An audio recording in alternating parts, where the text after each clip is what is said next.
দুই ভাই দুই বোন, বাবা আর মা। ছোটবেলায় এমন একটা সময় কাটছে, আসলে নানা নানি দাদা দাদি ওরকম কারো আদরই পাই নাই। তবে ফ্যামিলির সবার ছোট ছিলাম আমি। আচ্ছা, দুই ভাই দুই বোনের সবার ছোট আমি। বাবা কি করতো? বাবা আপনার সিএমবি বলে, মানে হাইওয়ে রোডের ফেরি চালায় না, হুম। ওই ফেরির ড্রাইভার ছিল। আচ্ছা। তো বাবার একটা সমস্যা ছিল, মানে আমি জন্ম হওয়ার পর থেকে একটা সমস্যা ছিল, মানে শ্বাসকষ্ট, হার্টের একটা প্রবলেম ছিল। তো যখন আমি একটু বড় হয়েছি তখন থেকে মানে বাবার সমস্যাটা একটু বেশি দেখা দিচ্ছে। আচ্ছা। আসলে ইনকামের ওই সময়ে বাবা একাই ছিল, আর তাছাড়া আমাদের বাহিক মানে জায়গা জমিন যেগুলো হুম। মানে চাষ করার মতো ওই সব কিছুই ছিল না ওই সময়ে। আমি জন্ম হওয়ার অনেক আগের থেকে এনে তার মানে আমরা বলতে পারি যে মোটামুটি দরিদ্র একটা পরিবারে আপনি জন্মগ্রহণ করেছেন। দরিদ্র বলতে এমনিতে মধ্য ফ্যামিলির, কিন্তু বাইরে কোনো জায়গা জমি ছিল না আর কি, থাকার মতো জায়গা আছে এরকম আর কি। সবার ছোট ছিলাম আমি, কিছুটা আদরেই ছিলাম। তাছাড়া আদরে থাকার কালীনও আদরে থাইকেও মানে অনেক কিছু কইরা ফেলাইছিলাম। তো ফ্যামিলি কিছু জানতো না ওরকম কিছু। তো বাবার সমস্যা ছিল, বাবা সিগারেট খাইতো। তো ছোটবেলায় যখন বসতাম না, আবার কিছুটা বুঝিও, তো বাবা যখন সিগারেট খেয়ে ফালাই দিত, ওই সিগারেটটা নিয়ে মুখে দিতাম অনেক সময়। তো ওইগুলা তখন বুঝতাম না আর কি। তো আস্তে আস্তে এক সময় ক্লাস 8-এ যখন আসি তখন আর কি খারাপ একটা সময়ে পড়ে যাই। মানে ক্লাস 8-এ পরীক্ষা দেওয়ার পর কিছুদিন গ্যাপ থাকে, ওই সমস্যাটার থেকেই আর কি হয়তো সিগারেট নেশা জাতীয় জিনিসটার মধ্যে কিছুটা জড়াইছিলাম। তো লেখাপড়া মোটামুটি ছিলাম, তত ভালোও না আবার ততটা খারাপও না। তো ওই সময় থেকে আপনার আমার সমবয়সী যারা তাদের সাথে হয়তো বা চলা হইতো না। ওই 3-4 মাস আপনার আমার বড় বেশ যারা তাদের সাথে হয়তো বা ঘোরাফেরা সময়টা দেওয়া হতো। আর ওই সময়ে ওরা সিগারেট খাইতো, তো ওদের সাথে বইসা থাকলে হয়তো 1 টান 2 টান সিগারেট খাওয়া হইতো। তো সিগারেটের পর ফার্স্ট আমার ওই সময়কালীন মদ খাওয়া হয় ফার্স্ট, মানে বেশি না অল্পই, প্লাস 2 গ্লাসের মতো খাওয়া হয়েছিল ওই লাইফে ফার্স্ট। তখন অন্য কোনো নেশা চিনতাম না সিগারেটের পর। তো এই মদ খাওয়ার পর আপনার গাঁজাটাও খাইছিলাম।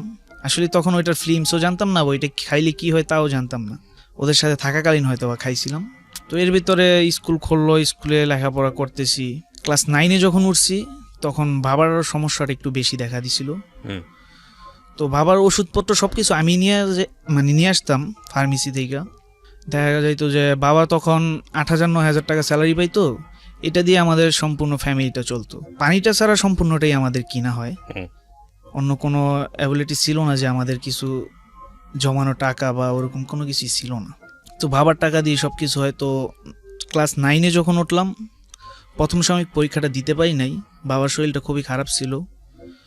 তো ওই মুহূর্তে কারো কাছ থেকে ধার করে নেওয়া সমস্যা ছিল। আর ওই সময় মানে গ্রাম্য যে কিস্তি থাকে আর কি, বিভিন্ন গ্রামে কিস্তি বা লোন দেওয়ার মতো এরকম একটা প্রসেস থাকে, তো ওইগুলো ছিল আমাদের ফ্যামিলিতে। ওকে। ওইগুলোর টাকাও দিতে হইতো, আমার ফ্যামিলিটাও চলতো সম্পূর্ণ। তাছাড়া আমিও স্কুলে লেখাপড়া করতেছি, বড় ভাইও কিছু করে না, বাড়িতেই থাকে।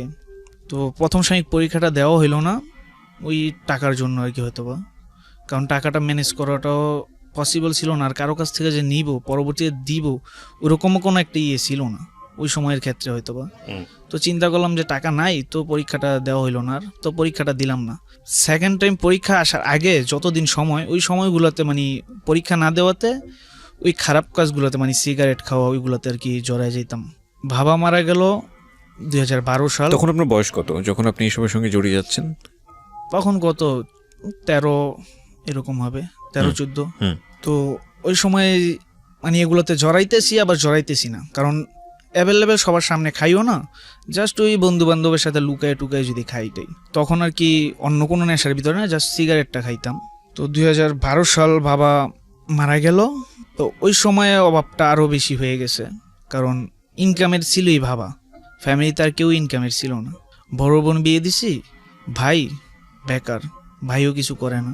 তো আমার বড় একটা বোন, ওই বোনটা একটা জব পাইছিল আমাদের বাড়ির পাশেই, ওই জায়গায় জব করতো। বড় ভাইও পরবর্তীতে ওই জায়গায় জব করছে। আসলে ওইটা কোম্পানিটা ছিল আপনার জেএমআই কোম্পানি। আপনার ডায়ালজিস করায় যে টিউবগুলো বানায় কিডনি রোগীদের ডায়ালজিস করানোর, ওই টিউবটা মানে ওই জায়গায় তৈরি হইতো আর কি। জাপান বাংলাদেশ মিলিত ফ্যাক্টরিটা ছিল আর কি। তো ওই জায়গায় বড় বোন, আমার বড় যেই বোন, ওই বোন মানে কিউসির সুপারভাইজার হিসেবে মানে ওই জায়গায় চাকরি পাইলো। আর বড় ভাই আপনার মেনটেনেন্সে জব পাইলো, কারণ বড় ভাইয়ের আবার একটা কাজ শেখা ছিল ইলেকট্রিক্যাল। একটা কোর্স করার পর ওই জায়গা থেকে একটা সার্টিফিকেট পাইছিল, তো ইলেকট্রিক্যাল কাজ করতো ওই জায়গায়। তো ওই মুহূর্তে আমারও সামনে এসএসসি পরীক্ষা আসতেছে, তাছাড়া ফ্যামিলি তো কেউ ইনকামের নাই, তো তারাও নতুন চাকরিতে ঢুকছে। এখন ফ্যামিলিটাই দেখবো না আমার লেখাপড়াটাই করাইব। তো পরবর্তীতে লেখাপড়া করতে পারছি, এসএসসি পরীক্ষাটা দিতে পারছি, কারণ ওই সময়ে বড় ভাই আমাকে খুব সাপোর্ট করতো, কারণ আমার লেখাপড়ার জন্য, কারণ তাদের হয়তো বা একটু কষ্ট হইলেও আমার লেখাপড়াটা করাইতে চাইছিল। তো বড় ভাইটা কষ্ট করে মানে টাকা জমাইলো। আপনার যখন টেস্ট পরীক্ষা হয় এসএসসি পরীক্ষার আগে, ওই টেস্ট পরীক্ষায় আপনার অনেকগুলো সাবজেক্ট খরচ গেছিল, মানে লেখাপড়াটা এরকমভাবে করতে পাইনি। আর তখন চিন্তা হয়েছিল যে বাবা নাই, এখন তো আর পড়তে পারবো না ওরকমভাবে, হয়তো বা প্রাইভেটও পড়তে পারবো না বা কারো কাছ থেকে হেল্পও নিতে পারবো না। তাছাড়া আমার একটা সমস্যা ছিল, আমি ইংলিশটাতে অনেকটাই দুর্বল ছিলাম। ওকে। তো বড় ভাই যখন খরচ গেল তখন 7,000 টাকা দিয়ে আপনার ফর্ম ফিল আপ করলাম। তো এসএসসি পরীক্ষাটাও দিলাম। তো তখন আল্লাহই হয়তো বা আমার দিকে চাইছিল, আমি এসএসসি পরীক্ষায় পাশও হয়েছি। আর এই পর্যন্ত যতটুকু এসএসসি পরীক্ষা পর্যন্ত যতটা ক্লাসই মানে পার করছি, সবগুলোতে একবারই চান্স নিয়েছিলাম, দ্বিতীয়বার আর যাইতে হয় নাই। তো এসএসসি পরীক্ষা দিছি, দেওয়ার পর আর কলেজে যে ভর্তি হবো ওরকম কোনো ইয়ে ছিল না, কারণ ওই সময় ফ্যামিলিতে আরও 2 জন, বড় বোন মাত্র 3400 টাকায় চাকরি করে, ভাই হাজিরা হিসাবে চাকরি করে। তো তারাও নতুন চাকরি, ফ্যামিলিটাই হঠাৎ করে দেখবো না, আমার লেখাপড়াটাই করাইবো। তো এক সময় আত্মীয় স্বজনের কাছে সাপোর্ট ওরকম কারোর কাছ থেকে পাই নাই বলতে কি, মানে ওরও ইচ্ছা করে কখনো বলে না যে ওর লেখাপড়া করা, বা আমরাও তখন আমার ফ্যামিলির থেকেও হয়তো বা চাইতে পারি নাই, বা আমিও কখনো কারো কাছে বলতে পারি নাই যে আমি লেখাপড়াটা করব। তো আমার মনে একটা জিনিস ছিল যে বাবা মইরা গেছে, এখন তার কিছুই নাই দুনিয়াতে, কারণ বাবা যতটা সাপোর্ট দিব আত্মীয় স্বজন ততটা সাপোর্ট দিব না। বাবার ক্ষেত্রে বাবার জায়গা থেকে বাবা অনেকটা সাপোর্ট দেয়।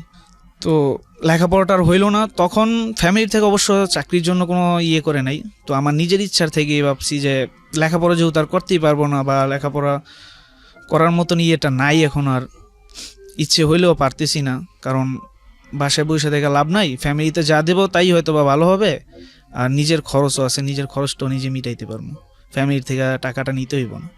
তো লাইফের ফার্স্ট আপনার একটা ডাইং কোম্পানিতে জব নেই।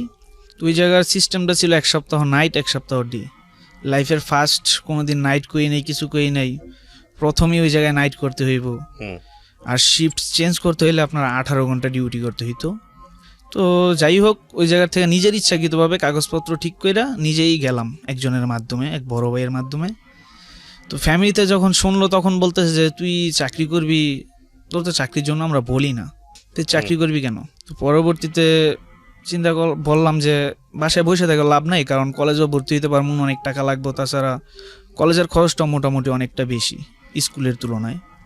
তো চাকরি করতেছি, 3 মাসের মতো চাকরি করার পর বড় ভাই বললো যে তুই আইসা পর আমার এই জায়গায় কোরিয়ানরা কাজ করবে, তো ওদের সাথে তুই কাজ কর, ওই জায়গা থেকে আইসা পর, তোর যদি সমস্যা হয় নাইট বা ইয়ে করতে। তো চিন্তা করলাম যে নাইট করব, তো কোরিয়ানরা আছে ওদের সাথে কাজ করি। তো এই জায়গায় কোরিয়ানদের সাথে কাজ করছি, আপনার 250 টাকা হাজিরা দিছিল, হাজিরা হিসাবে কাজ করতাম, 2 মাস 2.5 মাসের মতো কাজ করছিলাম। তো তারপর আবার বেকার বাসায়। তো ওই ফ্যাক্টরির সামনে একটা দোকান ছিল, ওই দোকানটার মধ্যে প্রায় সময় বসে থাকতাম, মানে বাড়িতে তখন বেকার, কিছুই করার নাই। তো ওই দোকানটাতে বসে থাকতাম।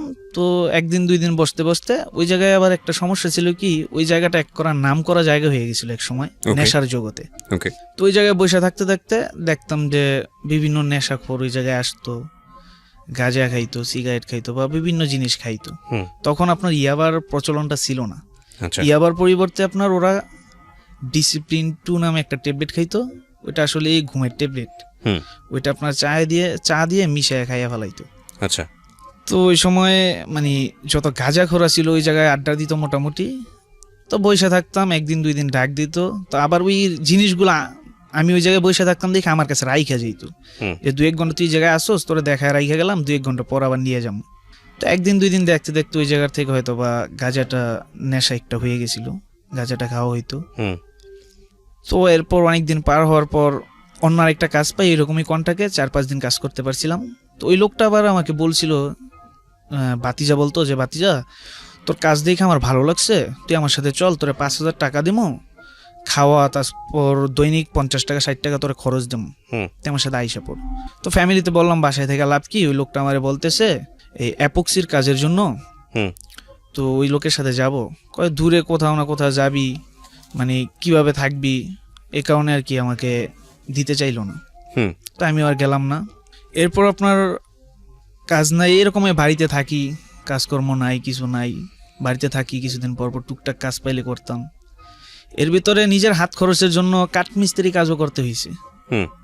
কারণ আমার আবার একটি ইয়ে ছিল, ফ্যামিলিতে টাকা চাইলে হয়তো বা আগের মতো পাবো না, বাবা যেরকম ছিল, কারো কাছ থেকে ধারও করতে পারবো না, কারো কাছ থেকে খুঁজেও নিতে পারবো না, নিজে যা করি হয়তো বা ওইটা দিয়ে নিজের খরচটা অন্তত পক্ষে চালাইতে পারবো। রাইট। তো ওই সময় এলাকারই কয়েকটা পোলা ছিল, তো একটা ছেলের সাথে বললাম যে তুই কাজ করস, আমার নিবি, তোর সাথে আমি কাজ করবো। কয়, আমি তো কাজ করি মাঝে মধ্যে 2-1 দিন 3-4 দিন কাজ করি, তুই করবি? হ্যাঁ করলাম, সমস্যা কি, আমার হাত খরচের টাকাটা তো আমি পাইলাম, তুই 200 দিবি 300 দিবি যাই দেস, ওইটা আমার হাত খরচের টাকা হইব, বা আমি ফ্যামিলিতে 100-200 টাকা দিতে পারবো। তো ওই সময় মাঝে মধ্যে ওদের সাথে কাজ করতাম, কাঠমিস্ত্রি কাজ, আসলে ওরা ফার্নিচারের কাজ করতো, তো টুকটাক ফার্নিচারের কাজ করতো, ওইগুলো করতাম।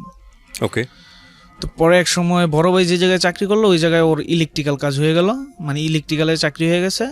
ওই জায়গায় বড় ভাই আবার আমার সাপোর্ট দেওয়া মানে আমার জন্য, মানে ওই জায়গায় অনেক রিকোয়েস্ট করলো, মানে ওই জায়গার থেকে একটা প্রবলেম, মানে আমারে নিব না ওই জায়গায় চাকরি করতে, হুম। ওই কোম্পানিটাতে। আসলে আমি জানতাম না কেন নিব না, আসলে কি কারণ। আমার আবার একটা ছোটবেলার থেকে গিয়েছিল, কারো কোনো জিনিসের প্রতি লোভ ছিল না। আপনি ভালো চলতেছেন, আপনার কাছ থেকে আমি ওই টাকাটা নিয়ে যাবো বা আপনার ভালো জিনিসটা আমি নিয়ে যাবো, ওইটার প্রতি লোভ ছিল না। হুম। কারণ ওই ফ্যাক্টরিটা হওয়ার আগে ওই ফ্যাক্টরিটাতে আপনার রড, সিমেন্ট, মানে বিভিন্ন জিনিস খোলামেলা জায়গায় রাইখে দিত। হুম। তো এলাকাতে ওই সময় এলাকার ছেলে পেলে অনেকগুলোই ছিল, ওরা প্রতিদিন আপনার ওই রড নিয়ে যাইতো, নিয়ে বিক্রি করে ফেলাইতো। প্রায় এক একজন মনে করেন যে 8 থেকে 10,000 টাকাও ইনকাম করছে ওকে। 2013 সালে, মনে করেন যে রড বিক্রি কইরা। হুম। তো ওইসবের প্রতি কোনোদিন নেশা ছিল না, আর ওইসব করতাম না, কারণ চিন্তা করতাম এগুলো করে তো লাভ নাই, কারণ আরেকজনের জিনিসটা নিয়ে যাবো, খাইয়া ফেলামো, কারণ ওইগুলোর নেশা ছিল না, তো ওগুলো করি নাই কখনো। কিন্তু একটা জিনিস বুঝতে পারিনি তখন, আসলে আমার কেন ওই চাকরিতে নিব না। হুম। তো একটা সময় বড় ভাই এরকম একটা প্রেশার দিল যে আমার বাইরে যদি এই জায়গায় চাকরিতে নাই নেন, তাহলে কোনো লোক ঢুকতে পারবো না। মানে ওই সময়টাতে একটা ইয়ে ছিল অফিসটাতে, মানে এই কোম্পানিটাতে, মানে আমার বড় ভাই এলাকার হিসেবে সিনিয়র ছিল সবার, হুম। তাছাড়া বড় বড় অফিসার লেভেলে যারা লোক, তারা মানে বড় ভাইটারে মানে ইয়ে করতো, রেসপেক্ট করতো আর কি। আপনার বড় ভাই? হ্যাঁ আমার বড় ভাই। না, আপন বড় ভাই? হ্যাঁ আমার আপন সেও বড় কি ভাই। একটু গুন্ডা মাস্তান টাইপের ছিল কিনা? না না, ওরকম কোনো কিছু না, হুম। কারণ ও কাজ করতো, আর ওর চাকরিটা দিছিল ওই ফ্যাক্টরির জিএম স্যার, ওকে। নিজের রেফারেন্স হইয়া, মানে আমার ফ্যামিলির কাহিনী শোনার পর। হুম। না, ওই বড় ভাই ফার্স্ট চাকরিতে ঢুকার হইল গিয়ে আপনার ইন্ডিয়ানদের সাথে কাজ করছিল। ঠিক আছে, ঠিক আছে, মানে তার কথা শুনেছে আর কি, যাই হোক। হ্যাঁ।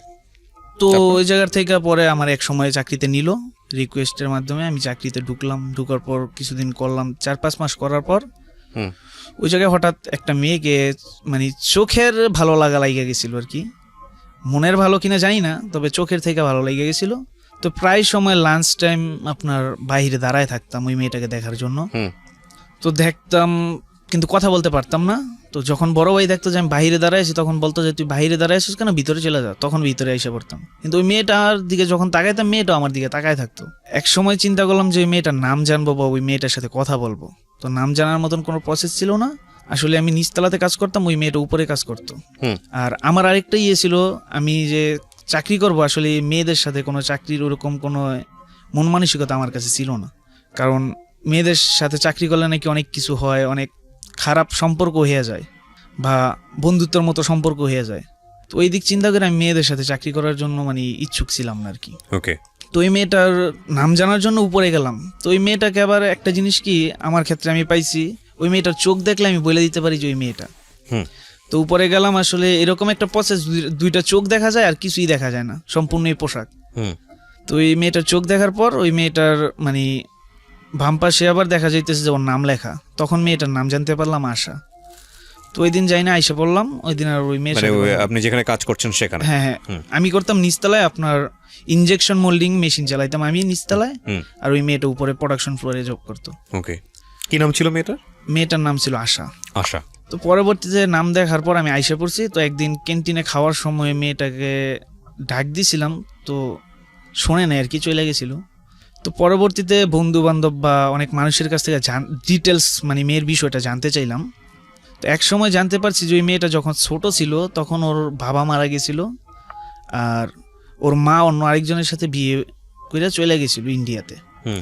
ওই মেয়েটাকে রাইখা। তো ওই মেয়েটা নাকি ফরিদপুর রাজবাড়িতে কোনো একটা বিদেশি মানে আছে, ছোট ছোট বাচ্চাদের মানে মানুষ করে ওই জায়গা থেকে লেখাপড়া শিখায়া হুম। বিভিন্ন চাকরি বাকরি দিয়ে দেয় আর কি।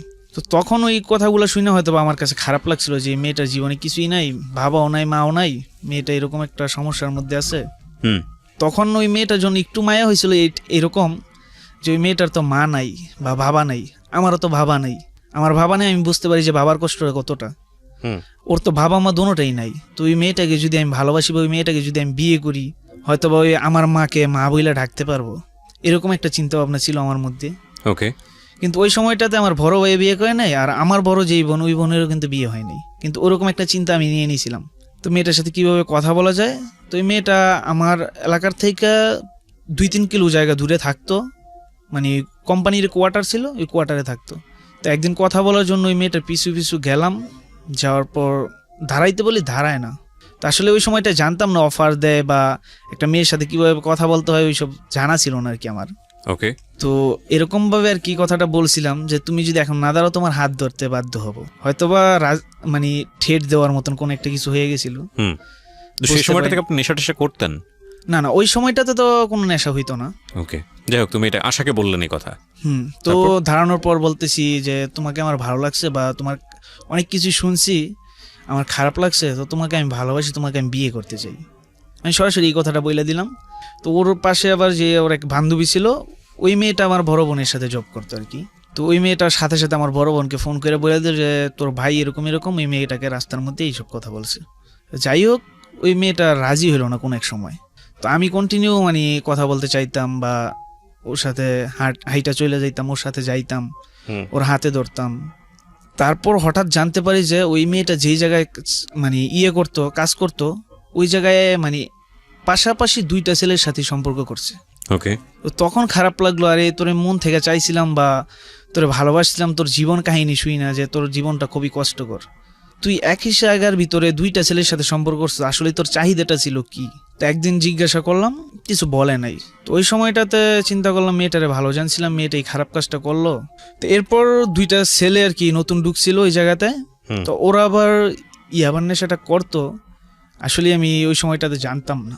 ওরা একদিন আমাকে বলতেছে যে মানে তুমি কি ইয়াবা খাও বা ইয়াবার খাইছো কখনো? হুম। আসলে কখনো আমি ইয়াবা দেখি নাই ওই সময়টাতে। তো ওদের সাথে আবার মিথ্যা কথা বলতে হইতো যে হ্যাঁ আমি খাইছি, অনেক খাইছি, এটা সেটা, মানে বিভিন্ন ধরনের মিথ্যা কথা বলতাম। তো বুঝতে পারতো ওরা যে আমি খাই নাই। তো একদিন বলতেছে যে আসলে আমরা খামু বা এটা খাওয়ার জন্য নিয়ে আসছি, যদি কোনো জায়গা টায়গা তোমার চিনা আছে যে জায়গায় বসে খাওয়া যায়।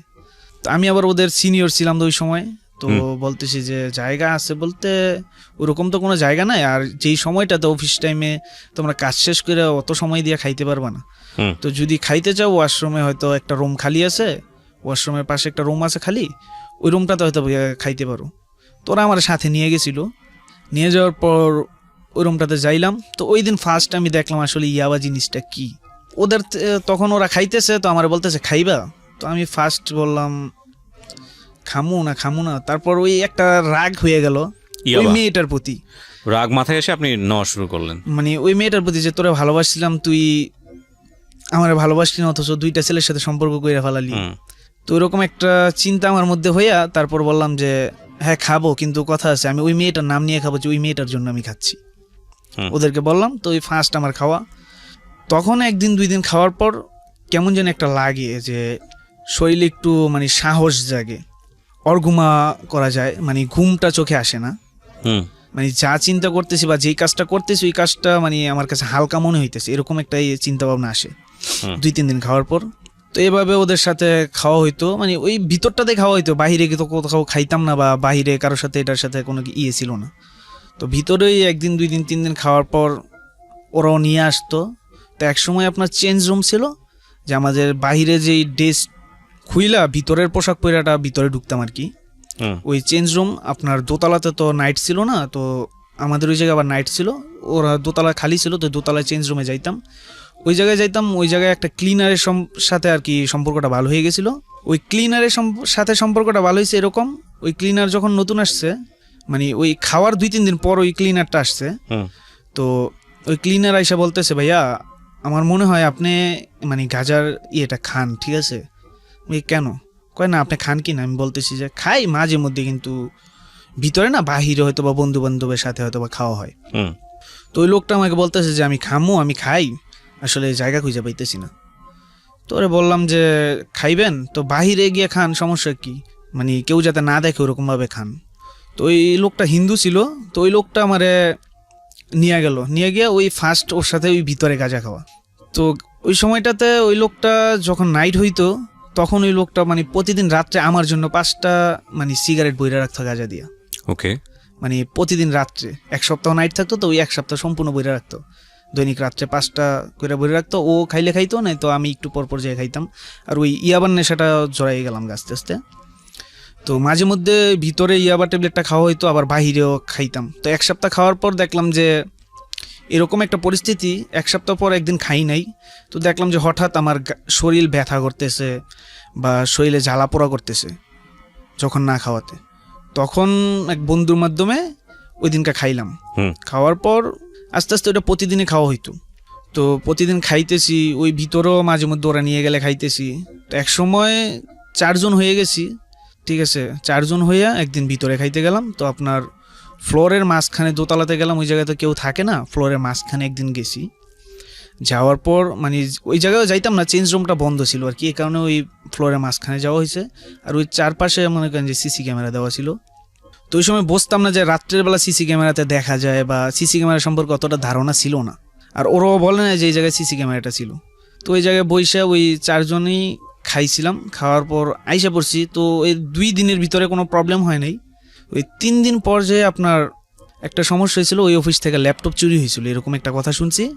তো ওই ল্যাপটপ চুরির কথা শুই না, তো ওই জায়গায় সিসি ক্যামেরা সার্চ দেওয়া শুরু করলো, মানে আগের যে রেকর্ড খুঁজতে খুঁজতে মানে পাইলো যে আমরা ওই জায়গায় এই কাজটা করছি।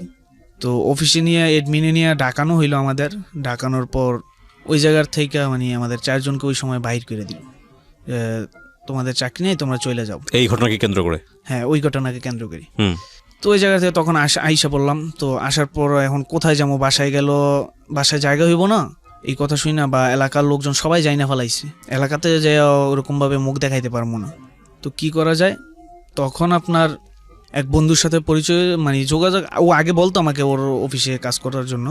আসলে ওদের কাজটা ছিল আপনার অনলাইন গ্রাফিক্সের কাজ। ওরা 3 ফ্রেন্ড মিলে একটা পার্টনারশিপে ওই অফিসটা খুলছিল আপনার চিটাগাং রোডে। তো ওই ফ্রেন্ডকে ফোন দিলাম, ফোন দেওয়ার পর বললে যে তুই যাবি, গেলে চল, আমি তো আজকে যাবো, আমার সাথে চল। তো ওই দিনই ওর সাথে আইসা পড়লাম। তো ওই দিন এই জায়গায় আসার পর এই জায়গায় আবার আরেকটা ফ্রেন্ড ছিল, ওরও আবার এলাকাতে কিছু সমস্যা ছিল, ও নেশা টেশা করতো। তো এই জায়গায় আসার পর ওই ফার্স্ট ও আমারে বলতেছে যে খাবি? কি খাইতাম?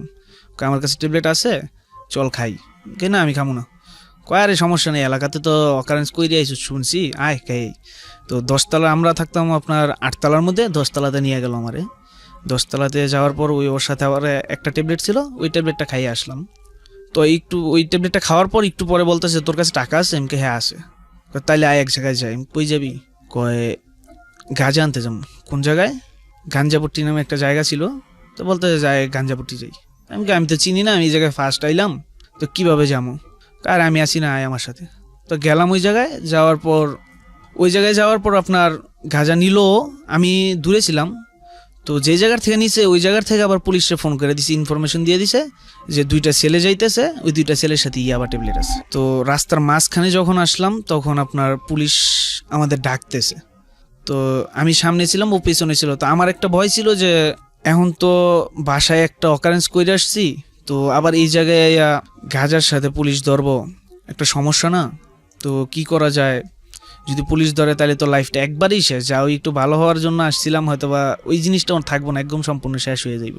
তো পুলিশ নেওয়ার পর খুঁজতেছে, আসলে কিছু পায় নাই। ওই ছেলেটার কাছে ছিল, ওই ছেলেটা সেফটি হিসাবে রাইখা দিছে কোন এক জায়গায়। কি জানি ছিল আপনাদের কাছে? মানে ওই সময় ছিল ওই গাঁজা। মানে পুলিশ যখন চেক দিল। আচ্ছা, আপনি কত টাকা ইনকাম করতেন মাসে ওই সময়? যখন আপনার জিএমআইতে ছিলাম তখন আপনার প্রতি মাসে 8,000-9,000 টাকা। এই টাকা পুরোটাই তো আপনি নেশার পেছনে ব্যয় করতেন? কিছু টাকা প্রতি মাসে, সব টাকা দিতাম না, হয়তো 3,000-4,000 টাকা দিতাম, আর সম্পূর্ণটাই নিজের খরচের জন্য হয়তো বা থাইকা দিত। আর আমার একটা ছিল, আমি যতদিন ইয়াবার নেশাটা করছি, মানে কারোরে মাইরা বা কারোরে ক্ষতি কইরা কখনো টাকা নিয়ে করিনি। আমার নিজের ইনকামে যত টাকা ছিল ওইগুলা নিজেরটা নিজে খরচ করছি আর কি, ওই নেশার জগতে। ওই জায়গায় আর পুলিশ পাইলো না আমারে, মানে আমাদের কাছে কিছু।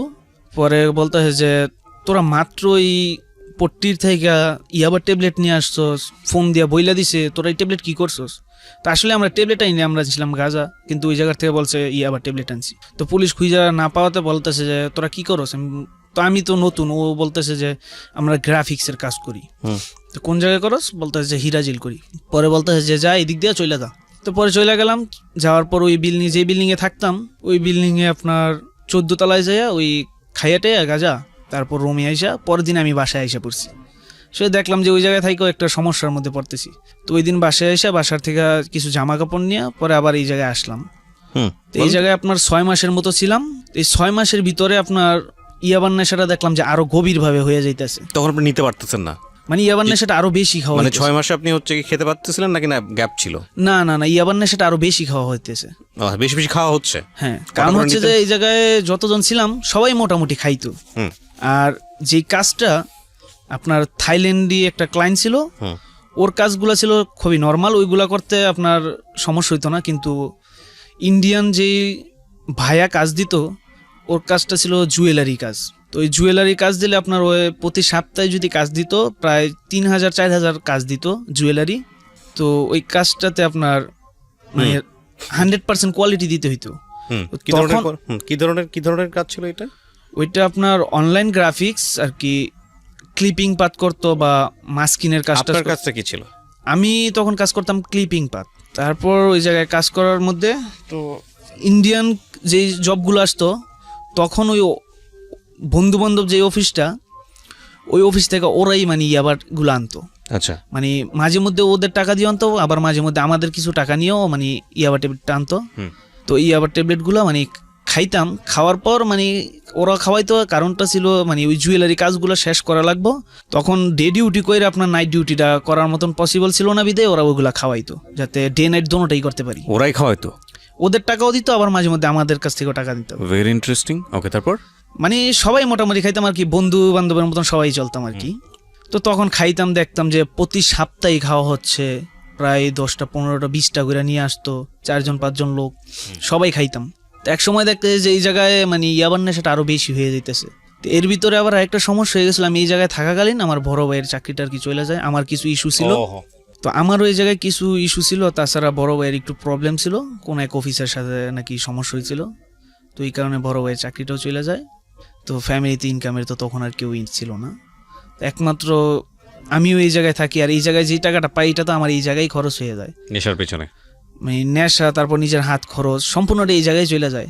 তারপরে মেসে খাওয়ার খরচ, রুমে থাকার খরচ সম্পূর্ণ মানে এই জায়গায় চলে যায় যা কামাইতেছি। তো এক সময় দেখলাম যে মাঝে মধ্যে ভাড়ার টাকাটাও, যদি সপ্তাহে বাসায় যেতাম ভাড়ার টাকাটাও বাসার থেকে আনতে হইতো। তো এইভাবে তো আর চলে না। তখন বললাম ঈদের মধ্যে বাসায় চলে যাবো আর কি, রমজান ঈদে। তো বড় ভাইয়ার ফোন দিছি, ফোন দিয়ে বলতেছি যে আসলে এমনি তো থাকতে পারতেছি না, এই জায়গার তো এই জায়গায় খরচ হয়ে যায়, তাছাড়া তোমারও চাকরিটা নাই। তো বাড়িতে আসলে কোনো একটা চাকরি বাকরি ম্যানেজ করে দিতে পারবা, যদি হয় তাহলে আমি বাড়িতে এসে পড়ব। তো ওই সময় একটা পেপার মিলে জব হয়েছিল। তো ওই জবটা মানে আমার জন্য ঠিক হয় নাই, মানে আমার বড় ভাইয়ের জন্য ঠিক হয়েছিল। বড় ভাই নিজে যেয়ে দেখে আসছিল বড় ভাইয়ের চাকরির জন্য। তো আমি যখন বলছি যে আমার চাকরি লাগবে, তখন বড় ভাই বলতেছে তুই করবি, তাহলে তুই করলে তুই কর, সমস্যা নেই। তা আমি ওই জায়গায় আসলাম। আসার পর ঈদের একদিন পরে আবার ওই জায়গায় জয়েন দিলাম। তো এই জায়গাতে আর আসা হইল না। তো ওই জায়গায় জব করতেছি। আসলে ওই জায়গার জবটা ছিল আপনার পেপার মিল, ল্যাবরেটরিতে জব করতাম। ওকে। তো ওই জায়গায় জব করার মধ্যে খুব ভালোই করতেছি। আর ওই জায়গায় যাওয়ার পর আপনার ওই ইয়াবার নেশাটা আস্তে আস্তে কাইটা যাইতেছে। ওকে, ডিফারেন্ট পরিবেশ যে কারণে ইয়াবার নেশাটা মানে আস্তে আস্তে কাইটা যেতেছে। তখন আমার মাথায় টেনশন ঢুকে গেল যে আসলে ফ্যামিলি, ভুল করে ফেলাইছি, যেভাবে হোক ফ্যামিলিকে সেভ করতে হবে। কারণ ফ্যামিলিতে এখন ইনকামের রাস্তা তো আর কেউ নাই, একমাত্র আমার দিকে তাকাইয়ে হয়তো বা ফ্যামিলিটা চলবো। আর যদি আমি খারাপ পথে আবার চলে যাই হয়তো বা ফ্যামিলিটা নষ্ট হয়ে যাবে, এরকম কিছু একটা চিন্তা করে ওই চাকরিটার ভিতরে জড়াই গেলাম নেশার জগতে। আর ওই ইয়াবাটা আস্তে আস্তে কাটায় ফেলাইলাম, মানে ইয়াবাটা আর খাইলাম না। ওই জায়গায় থাকাকালীন ইয়াবাটা নষ্ট করে দিছি খাওয়া। তো ওই জায়গায় চাকরি করতেছি, হঠাৎ কপালটা হয়তো বা খারাপ ছিল, ওই কোম্পানিটা আগুনে পুইরা যায়। ওহো, অভাগা যেদিকে যায় সাগর শুকায় যায়। যাই হোক, বলেন তারপর। তো আগুনে পুইরা যায়, তখন হঠাৎ মাথার মধ্যে আসলে আসলে কি করবো, আগুনে কোম্পানিটা পুইরা গেল, এখন রাস্তা কি? ওই জায়গায় তো আর চাকরিটা থাকতেছে না, কারণ চাইছিলাম হয়তো এটা দিয়ে লাইফে কিছু একটা করব, কিন্তু চাকরিটা হইল না, চলে গেল। এখন ওরকমভাবে কিছু করা হয় নাই। তারপর ওই আবার এলাকাতেই আসা হলো, পেপার মিলে আপনার বাসার থেকে আইসা যে চাকরি করতাম, কিন্তু তখন আবার এলাকাতেই চলে গেলাম আপনার সুপারস্টার কোম্পানি নামে একটা কোম্পানি, ঠিক আছে। ওই জায়গায় আপনার এনার্জি বাল্ব তৈরি হইতো, আর ওই জায়গায় প্রজেক্টটা নতুনই হয়েছিল, আপনার ফ্যান তৈরি করে আর এনার্জি বাল্ব তৈরি করতো। এলাকার কিছু বড় ভাই ছিল, ওই ওদের মাধ্যমে আপনার ওই এনার্জি বাল্ব যে কোম্পানিটা, ওই জায়গায় জব নিলাম। তো আমার লাইফের ফার্স্ট আর কি মহিলাদের সাথে জব করা ওই জায়গায়, আসলে গার্মেন্টস লাইফ যেটা বলে ওইটার মধ্যে হয়তো বা ফার্স্ট টাইম মানে পড়ছি। আসলে কোনো সময় চাইতাম না যে মহিলার সাথে জব করবো, মানে ওরকম চিন্তা ভাবনা ছিল না, হয়তো বা কপাল বা আল্লাহ হয়তো বা রিজিক রাখছিল ওই জায়গায়, এই কারণে হয়তো বা চাকরিটা করা হয়েছে। তো চিন্তা করছি যে বাসায় বেকার থেকেও লাভ নাই, চাকরি যাই করবো ওইটাই ভালো। তো ওই ভাইবা ওই জায়গায় চাকরিটা করলাম।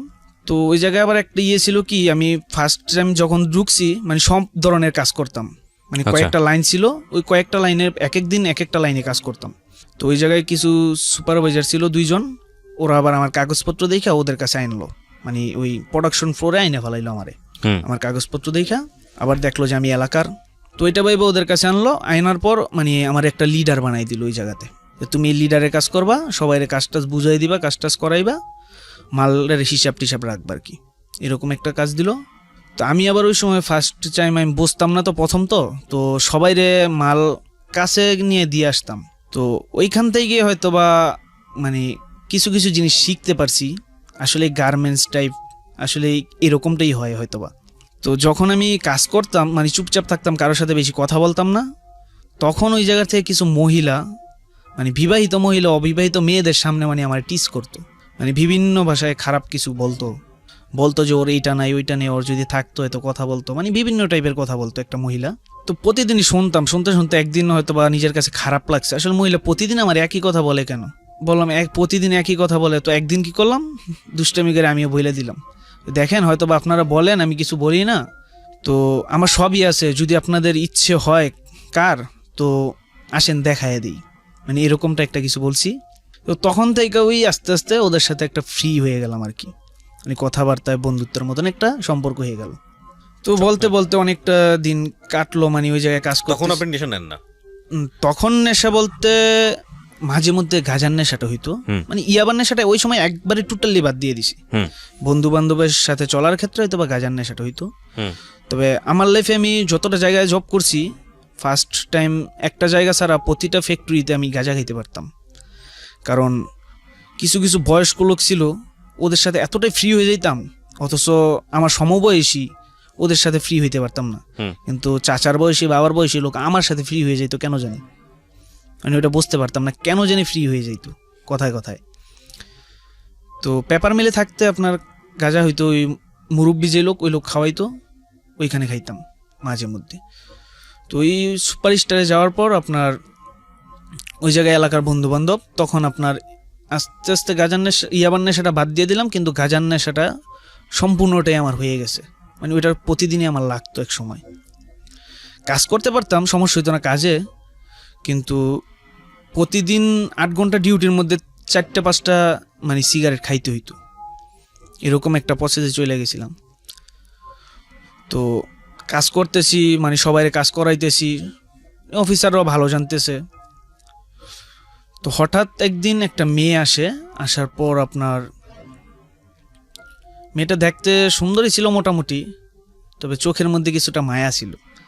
তো দেখলাম যে মেয়েটা যখন আসলো, তখন ওই আমার যে সুপারভাইজার ছিল উনি আমাকে বলতে যে ওই মেয়েটা নতুন আসছে, ওরে যে কোনো একটা কাজে বসায় দাও, কাজ করাও। তো আমি নিয়ে সোল্ডারিং করার জন্য সোল্ডারিংয়ে বসাই দিলাম। তো ওই মেয়েটাকে সোল্ডারিংয়ে বসানোর পর ওই মেয়েটাকে দিয়ে আমি আসার পরপরই দেখি যে ওই মেয়েটার পিছনে মানে সব ছেলেরা দাঁড়ায় আছে, হুম ওই মেয়েটার ফোন থেকে নাম্বার নিব বা ওই মেয়েটার সাথে কথা বলবো। তা আমার মনে একটা চিন্তা জাগলো যে এই মেয়েটা নতুন আসছে, হয়তো মেয়েটাকে যদি কিছু বলে হয়তো বা মেয়েটার সমস্যা হতে পারে কাজের ক্ষেত্রে। হুম তো আমি আবার কি করলাম, যাইয়েই ওই মেয়েটার কাছ থেকে ওই মেয়েটার ফোনটা আবার আমি নিলাম, নিয়ে আমার ফোনে নাম্বারটা রাখলাম। কারণ এই কারণেই রাখছিলাম হয়তো বা, কারণ আমি ছিলাম এলাকার, তাছাড়া আমি যদি ওই মেয়েটার নাম্বারটা নেই, অন্য যত ছেলেরা আছে কেউ সাহস পাইব না ওই মেয়েটাকে কিছু বলার জন্য, কারণ তখন ভাববো যে আমার সাথে মেয়েটার সম্পর্ক আর মেয়েটাকে কেউ ডিস্টার্ব করবো না। তো এটা ভাইবা মেয়েটার নাম্বার নিলাম প্রথম। তো নেওয়ার পর মোবাইলটা আবার দিয়ে দিছি। তো ওই দিনকে আবার সন্ধ্যাবেলা অফিস শেষের পর মেয়েটা বাসায় যাওয়ার পরে আমি মেয়েটাকে ফোন দিলাম যে আসলে আপনার নাম্বারটা নিছিলাম, এই সমস্যা, আপনাকে ডিস্টার্ব করবো বিদায় আমি নাম্বারটা নিছি, যদি কিছু মনে না করেন, এ কারণে আর কি বললাম আর কি। তো পরে মেয়েটার সাথে ওই একটু কথা বলার পর মেয়েটা আমার হঠাৎ বলল, আমার কেন যেন মনে হয় আপনি আমাকে খুব ভালোবাসেন। হুম জাস্ট 1 মিনিটের কথা বললাম, মেয়েটা আমাকে সরাসরি এই কথা বলে। তা আমি জানতাম না মেয়েটার মনে কী ছিল। আমি চিন্তা করলাম কী ব্যাপার, মেয়েটার 1 মিনিট কথা বলছি, মেয়েটা আমার সরাসরি বলে যে আপনার আমার মনে হয় আপনি আমাকে ভালোবাসেন। আসলে কি নাম্বারটা নেওয়ার কারণে কি মেয়েটা বললো নাকি? তারপর ওই মেয়েটা আমাকে গান শোনানো শুরু করলো, মেয়েটা আমার গানও শোনাইছে। তারপর আস্তে আস্তে মেয়েটার সাথে কথা বলতে বলতে মেয়েটার আসলে কিছু কিছু জিনিস জানতে পারলাম, ফ্যামিলিগত কিছু জিনিস। তো এক সময় মায়ায় পড়ে গেছিলাম মেয়েটার। তো আসলে ওই মেয়েটার সাথে আমার সম্পর্ক ছিল না, মানে বন্ধুত্বের মতন একটা মায়া হয়ে গেছিল আর কি মেয়েটার প্রতি। মেয়েটার নাম? ওই মেয়েটার নাম ছিল আখি। আখি, ওকে। তো ওই মেয়েটার প্রবলেমটা ছিল এরকম, মেয়েটার প্রেম করে একটা ছেলের সাথে বিয়ে করছিল। এটা তো আপনি পরে জেনেছেন? না, নাকি ওই আগে মেয়েটার সাথে জেনেছেন? কথা বলার পর আস্তে কথা আস্তে বলে, জানতাম। আচ্ছা ওকে। তারপর? তো ওই মেয়েটার সম্পর্ক ছিল, ওই বিয়ে হয়েছে, তারপর ওই ছেলেটা 1 বছরের মতো সম্পর্ক করার পর ওই মেয়েটাকে রাইখা চলে গেছে আর কি, মানে ওই মেয়েটার সাইডা দিছে আর কি। তার কারণে মেয়েটা চাকরি বাকরি করে। আর মেয়েটার বাবা আছে, মা ছোটবেলায় মারা গেছে, তো ঘরে সৎ মা আছে আর কি। ওকে, ঠিক আছে। তারপর? তারপর মেয়েটার সাথে কথা বলতে বলতে এক সময় বন্ধুত্বের মতন একটা সম্পর্ক হয়ে গেল। তখন মেয়েটার ভালো মানে একটা জিনিস চাওয়া শুরু করলাম যে তুই 5 ওয়াক্ত নামাজ পড়, মাথায় ঘুমটা টুমটা দিয়ে রাখ, বা ছেলেদের সাথে বেশি কথাবার্তা বলিস না। হুম তা আমি জানতাম না মেয়েটার আসলে ইয়েটা কী ছিল। তো এই মেয়েটাকে যখন বলতাম তখন এক সময় যাই আপনার মেয়েটা আমার কথাটা রাখতে চাইতো না, অথচ খুব ভালো একটা বন্ধুত্বের মতন সৃষ্টি হয়ে গেছে। তো বলতাম, তো মেয়েটা দেখতাম যে এক সময় আমার সাথে ঝগড়া করা শুরু করলো, মানে ওই অফিসে থাকাকালীন মেয়েটা আমার সাথে খুব ঝগড়া করতো, আমার অকথ্য ভাষায় গালাগালি করতো। তখন রাগ উঠে যেত, আরে একটা ছেলে যদি আজকে আমাকে কিছু বলতো তাইলে হয়তো বা মাইনা নিতে পারতো। গালাগালিটা করতো কেন? মানে ওরে আমি বলতাম যে তুই ছেলেদের সাথে কথা বলিস না বেশি, তোর কাজের ক্ষেত্রে তুই কাজ কর। আর গার্মেন্টস লাইফটা এরকম একটা লাইফ, হয়তোবা দেখলে বুঝতে পারবেন, মানে ওই জায়গায় সবাই ফ্রি মাইন্ড হয়ে যায়, কারো কাপড় ঠিক থাকে কিনা আসলে ওগুলা মানে দেখলে হয়তো বোঝা যায়, মানে এক্সপ্লেইন করা সম্ভব না আসলে। হ্যাঁ হ্যাঁ, এক একজন এক এক রকম আর কি, কারো মাথায় ঘুমটা থাকে, কারো মাথায় থাকে না। তো মেয়েটাকে সবসময় বলতাম 5 ওয়াক্ত নামাজ পড়বি, ঘুমটা রাখবি, ঠিক আছে, ছেলেদের সাথে বেশি কথা বলবি না, এরকম কিছু কথা বলতাম, কাজের ক্ষেত্রে কাজ করবি। তো এক সময় আমি এই কথাগুলো বললে মেয়ের কাছে রাগ হয়ে যেত। তো মেয়েটা আমার সাথে খারাপ ব্যবহার করতো, তখন আমারও খারাপ ব্যবহার করতো। রাগ হতো কেন? মানে ওই যে বলতাম যে তুই ঘুমটা দিয়ে থাকবি, ও আচ্ছা আচ্ছা, মানে এই নামাজ বিশেষ পড়বি, ব্যাপারগুলো পছন্দ করতো না। হ্যাঁ হ্যাঁ, আমি বলতাম মানে আমি ওর মানে যেভাবে থাকতো এটা আমি পছন্দ করতাম না হয়তো বা, আমি ওকে এই কারণে। এটা কি মানে আপনি গার্লফ্রেন্ড থাকা অবস্থাতেই? না না, ওই মেয়ের সাথে তো প্রেম ভালোবাসার কোনো সম্পর্ক ছিল না। তাহলে আপনি তাকে সাজেশন কেন দিচ্ছেন? আসলে বন্ধুত্বের মতন এতটাই ক্লোজ হয়ে গেছি, ওর সাথে দৈনিক ঝগড়া করতাম। আচ্ছা আচ্ছা, ওকে। আবার রাত্রে যখন বাসায় যেত তখন আমার সাথে ফোনে একদম ফ্রি মাইন্ডে কথা বলতো মেয়েটা। ঠিক আছে, তারপর? তো এরকম অনেকদিন কাইটা গেল, মেয়েটা আমার সাথে ঝগড়া করে, আবার বাসায় গেলে ফোনে সুন্দর মতন কথা বলে। তো এক সময় আসলে জানতে জানতে ওর ডিটেলস অনেক কিছু জানতে পারছি, মানে ওর স্বামীর সাথে ওর কি হইতো না হইতো, মানে সম্পূর্ণটাই অ্যাকচুয়ালি ভাবে জানতে পারছি, খারাপ একটা ভাষায় আর কি বলা যায়, ওইসব বিষয় সম্পূর্ণটাই আমি জানতে পারি ওই মেয়েটার কাছ থেকে। তো এক সময় মেয়েটাকে যখন খারাপ কিছু বলতাম, মেয়েটা আমার একে রাত্রে 10টা-11টা বাজে বলতো যে তুমি আসো আমার এইদিকে, মানে আপনি আসেন। মানে এক ধরনের অনৈতিক প্রস্তাব দিলে সে রাজি থাকতো না, আমি কখনো বলতাম না যে তোর সাথে আমি এটা করব। তখন মেয়েটা ইচ্ছা করে তো ভাবে আমাকে বলতো যে তোরে দেখতে ইচ্ছে হয়েছে, তুই আবি আমার এইদিকে আয় রাত্রের বেলা। মানে ইট ওয়াজ লাইক ওনার দিক থেকেও একটা প্রস্তাব ছিল আপনার প্রতি, মানে ও এই কথাটা বলতো, কিন্তু সরাসরি কখনো বলতো না যে তুই আমার ওই সাথে প্রস্তাব দিয়েছেন, আপনি প্রস্তাব দিয়েছেন। ওর হাজবেন্ডের বিষয়ে কিছু কিছু বললে মানে সরাসরি আমি বলি কথাটা, মানে এরকম একটা ঠিক আছে, লাগবে না, ঠিক আছে। মেয়েটা বলতো এদিকে আসার জন্য, তারপর কি হলো? পরবর্তীতে যখন ওইসব বিষয়ে কথা হইতো তখন মেয়েটা আমাকে বলতো যে তুই আসবি আমার এদিকে, তোকে না দেখতে ইচ্ছে হয়েছে, আয়ুস না। মানে আমার এদিকে। তো ওই মেয়েটা আবার আমার গ্রামে থাকতাম, আমার গ্রামের পাশে রাস্তার ওপার থাকতো আর কি, আমি এক পাশে রাস্তার ওপাশে আর মেয়েটা থাকতো।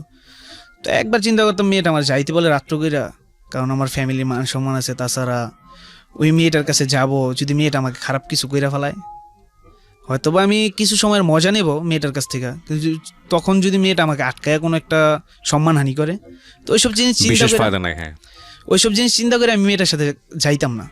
তো ওই মেয়েটার সাথে ঝগড়া হইতে হইতে হইতে মানে এক সময় মেয়েটার সাথে আমার সম্পূর্ণ কথাটা বন্ধ হয়ে যায়, মানে মেয়েটার সাথে সম্পর্কটা থাকে না এক সময়, বন্ধুত্বের মতো যে সম্পর্কটা ওইটা আর থাকে না।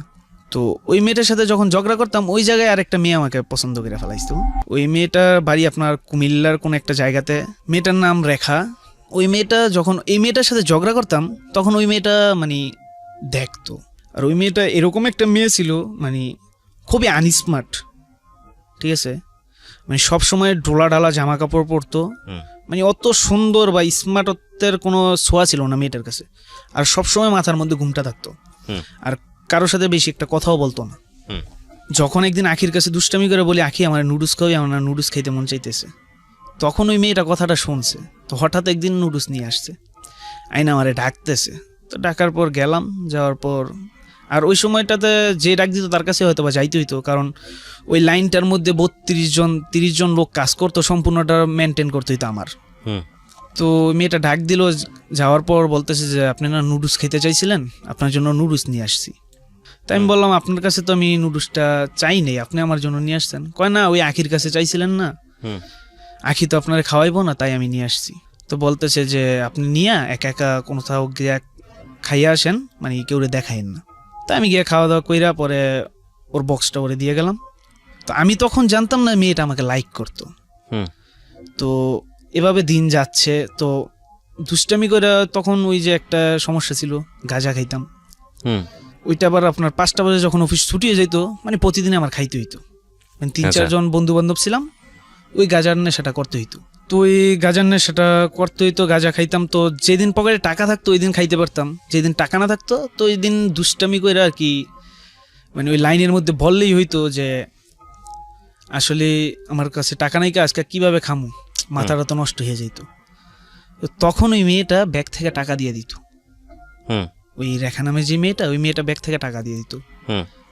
তো প্রথম কয়েকদিন টাকা দিছে, ওইগুলো আবার রিটার্ন দিয়েছিলাম। তো বলতেছে আপনার কাছে তো আমি টাকা চাই নেই, আপনি আমাকে টাকা দেন কেন? তো তখন আমি বলতেছি যে আপনার কাছ থেকে আমি নিছি, আপনার টাকা দিব না। কয় না, ওই টাকা আমার লাগবো না। এরকম একটা ইয়ে হয়েছে। তো এর ভিতরে একটা কথা বলি, বলতে হয়তো ভুল হয়েছে, আমার যে সুপারভাইজার ছিল ওরা আবার জাইনা ফেলাইছিল যে আমি ইয়াবার নেশা করতাম, আর ওই ইয়াবার জন্য আমার চাকরিও চলে গেছিল। আচ্ছা। ও আবার মাঝে মধ্যে আমাকে দুষ্টামি করে বলতো যে আসলে WY R7 এগুলো কি চিনো, এগুলো কত কিরা। ওর এলাকাতে আবার ওর বাড়ি ছিল কুষ্টিয়াতে, তো ওর এলাকাতে আবার ও রাজনীতিক লেভেলে কিছুটা জড়াই ছিল, ওইখান থেকে ও আবার আপনার এগুলো চিনতো। তা আমার সাথে দুষ্টামি করতাম মাঝে মধ্যে। তা আমি আবার বলতাম এগুলো এত এত দাম, আপনি কি খান নাকি, বিভিন্ন ধরনের দুষ্টামি ফাজলামি করতাম। তো ওই মেয়েটা এক সময় আপনার মানে আমার প্রতি দুর্বল হয়ে যেতে শুরু করলো। তো টাকা নিতাম, তো দেখতাম যে মেয়েটা টাকা দিত। তো প্রায় সময় যখন মানে দুষ্টামি করে টাকার কথা বলতাম তখন মেয়েটা টাকা দিয়ে দিত। আর অন্য কারো কাছে যদি গিয়ে বলতাম টাকা নাই কাজকা, তোর মেয়ে, ওই মেয়েটার সাথে আবার ওর এলাকারই একটা মেয়ে ছিল, কাজ করতো, চাকরি করাকালীন ওর মেয়েটার সাথে পরিচিত। ওই মেয়েটা জানতো আবার যে ওই মেয়েটা আমাকে পছন্দ করে, রেখা আমাকে পছন্দ করে। তো ওই মেয়েটা আবার আমাকে, আমি যখন বলতাম তো ওই মেয়েটা আবার রেখার কাছে গিয়ে বলতো যে ও না টাকা চাইছে, টাকা দি। ও টাকা দিয়ে দিত এসে? হ্যাঁ, ওই মেয়েটা টাকা দিয়ে দিত। এমনও ভাইয়া কিছু সময় গেছে, ঠিক আছে, মানে মেয়েটার ভাড়ার টাকা ছিল 20 টাকা, ওই 20টা টাকাও মেয়ে আমাকে দিয়ে চলে যেত। অনেক লাভ করতো আপনাকে। মানে ওই মেয়েটার টাকাই থাকতো না, মানে ভাড়ার টাকাটাও থাকতো না, ঠিক আছে। তো ওই মেয়েটা আমাকে টাকাটা দিয়ে চলে যেত, আর ওর ভাড়ার টাকাটা অন্য কারোর কাছ থেকে খুঁজে নিত। তো এক সময় বিভিন্ন টাকা পয়সা দিয়ে, খাবার দিয়ে, তার জন্য আমার জন্য চকলেট রাখতো, সেন্টার ফুড রেখে দিত। ওর একটা ইচ্ছে ছিল মানে ওর আশেপাশে যাতে আমি থাকি। আচ্ছা। ও এটা ইয়ে করতো। তা আমি কাজ শেষে যদি ওর সামনে দিয়ে কখনো যাই, ও আমি বুঝতে পারতাম না ওই সময়, কিন্তু দেখতাম যে হাসি খুশি থাকতো, কিন্তু ওই সময় জানতাম না যে আসলে ও আমার লাভ করে বা পছন্দ করে। ওকে। তো একদিন হঠাৎ মেয়েটা কান্না করতেছিল, তো আমি ভাবলাম যে লাইনের মধ্যে সব মানুষ কাজ করে, মেয়েটা কান্না করতেছে কেন? তো গিয়ে জিজ্ঞাসা করলাম আসলে আপনার সমস্যা কি। আর তখন আমি আপনি করেই বলতাম মেয়েটাকে। হুম বললাম যে আসলে সমস্যা কি আপনার, আপনি কাঁদতেছেন কেন? হুম পরে আমার এলাকাতে একটা সম্পর্কে ভাবি হয়, ওই মহিলাটা বলতেছে যে আরে সমস্যা হয়েছে, ও নাকি তোরে খুব পছন্দ করে, এই কথাটা একটা লোকে বলছে, এই কারণে ও কান্না করতেছে। আমি আবার ওই পছন্দ বা ভালোবাসা ওইসব কোনো কিছু নিয়ে কথাটা বলি নাই। আমি বলছি যে হ্যাঁ বলছে, সমস্যা কি, মানুষ মানুষকে পছন্দ করতেই পারে, আপনি আমাকে পছন্দ করেন। হ্যাঁ, যদি কেউ আপনাকে বলে যে আপনি আমাকে পছন্দ করেন, আপনি বলবেন যে হ্যাঁ আমি পছন্দ করি। আর আমাকে কেউ যদি বলে যে ও তোমাকে পছন্দ করে, আমিও বলবো যে হ্যাঁ পছন্দ করতেই পারে। হুম তো ওই কথার পর বলার পর মানে মেয়েটা আরো বেশি দুর্বল হয়ে গেল আমার প্রতি। হুম হুম তো এভাবে দিন যায়, টাকা পয়সা দেয়। তো এক সময় ওই মেয়েটার একদিন আমি ফোনটা চাই, তো আমার কাছে ফোনটা দিছিল। মানে মেয়েটার নাম ছিল রেখা? ওই রেখা মানে ফোনটা চাইছি, তো ফোনটা দিছে আমার হাতে। যখন আমি মানে ফাংশনে ঢুকবো বা গ্যালারিতে ঢুকবো, তখন ফোনটা নিয়ে নিছে। আচ্ছা। ও ভাবছে যে হয়তো ওর কাছ থেকে নাম্বার টাম্বার এরকম কিছু একটা নিমো, হুম এখানে ফোনটা আবার নিয়ে নিছে। তো চাইলাম, পরে আর দিল না। তো এর ভিতরে ওই যদি যেই দিন অফিসে না আসতো, আমার কাছে ফোন দিলে ওর এক ভাতিজি ছিল, ওই ভাতিজির ফোন থেকে আমার ফোন দিত আর কি। হুম ওই মেয়েটা ওই জায়গায় চাকরি করতো। তো ওই মেয়েটাকে আমি ফোন দিলাম, আসলে রেখার কি সমস্যা ছিল, রেখার ফোনটা চাইছিলাম, রেখা দিল না, নিয়ে গেল। হুম আসলে ওর নাম্বারটা আমাকে একটু দিবা। পরে বলতেছে আপনি ওর নাম্বার দিয়ে কি করবেন? না, যদি দেও তাহলে হয়তো বা নিবো, আর যদি না দেও তাহলে তো আর জোর করতে পারবো না। ওকে। তো ওই মেয়েটা আবার ওর কাছে জিজ্ঞাসা করছে যে ফুফু ওই মানে ও নাম্বারটা চাইতেছে, তোরে কি নাম্বারটা দিমো? পরে মেয়েটা হয়তো বা বলছিল হ্যাঁ দেও। তারপর মেয়েটা আমার নাম্বার দিছে। নাম্বার দেওয়ার পর আমি ফোন দিলাম। ফোন দেওয়া মানে এতটুকুই বললাম, আসলে আপনার কাছে ফোনটা নিয়েছিলাম, আপনি এরকমভাবে নিয়ে গেলেন কেন, আসলে কি সমস্যাটা ছিল কি? কয় না কোনো সমস্যা না। তো ফোনটা দিলেন আবার নিয়ে গেলেন। কয় আমি ভাবছি আপনি আমার নাম্বারটা নিবেন। তা আপনার নাম্বার আমি নিব কেন, কি সমস্যা, আপনার নাম্বার নিতে যাব কেন আমি? হুম কয় না নিতে হতে পারেন। তো এই একদিন দুই দিন কথা বলাতে বলাতে হঠাৎ মেয়েটা আর কি আমাকে বললো যে ও আমাকে ভালোবাসে, ও আচ্ছা। আমাকে খুব পছন্দ করে। ওকে। তো ওই সময়ের থেকে কথাবার্তা হয়। তো তখন আসলে বিষয়ে আর কি জানতে পারলাম যে ওই মেয়েটা বিবাহিত, ওই মেয়েটার একটা মেয়ে আছে, হুম বর্তমান বয়স 6 বছর। হুম তো বিবাহিত অবস্থায় ভালোবাসছে মানে ঝামেলা কোথায়? মেয়েটা আমাকে পছন্দ করে। হাজবেন্ড থাকার পর, হাজবেন্ড না থাকার না, পরে? হাজবেন্ড তো নাই। হাজবেন্ড Husband থাকলে তো আর মেয়েটা চাকরি করতো না। না, হাজবেন্ড থাকার পরেও অনেকে চাকরি করে। যাই হোক, এটা হাজবেন্ড নাই। হাজবেন্ড নাই বলতে কি, যতটুকু জানতে পারছি ওই মেয়েটা বিয়ে করার আগে, হুম ওই মেয়েটাকে বিয়ে করার আগে ওর হাজবেন্ড আরেকটা বিয়ে করছিল। আচ্ছা, একটা কনফিউশনের মধ্যে আছেন আপনি।